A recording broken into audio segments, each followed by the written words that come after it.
Нашата валута е левът с история. И мамиха хората и е пълна пародия. И питам сега, кой е виновния? Защо да живеем в такава ирония? И как се живее с малката пенсия? Певски мисли, че е принца на Персия. Възрастни хора, те трудно живеят.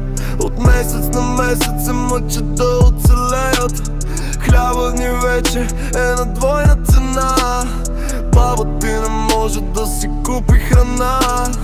Данъците, парното, тока и водата скачат нагоре цените и горивата.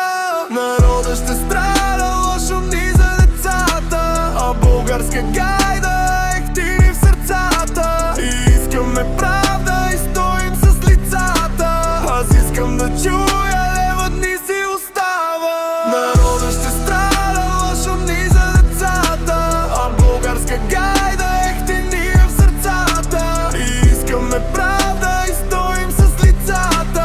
Аз искам да чуя левът ни си остава. Цялото нещо с мене е потресени. Що трябва да сме от Европа обсебени? Що ни излагахте, сега сме обречени на глад и мизерия, щетите нанесени. Искаме да живеем в нормална държава и всички милеем, за да има такава. И ще ви залеем, нямате на представа.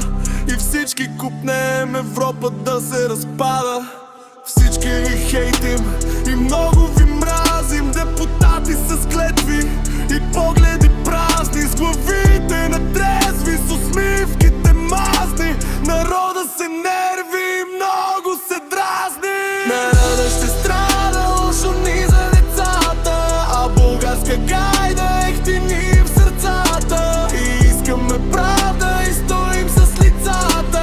Аз искам да чуя левът ни си остава. Народа ще страда, лошо ни за децата.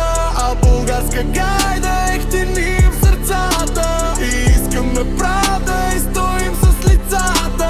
Аз искам да чуя левът ни си остава. Няма да се затрием, силни сме като нация. Държавата мила е в пълната деградация. С вашите циркове и жалката демонстрация. И честито с еврото ще настъпи инфлация. Аз искам да чуя левът ни си остава.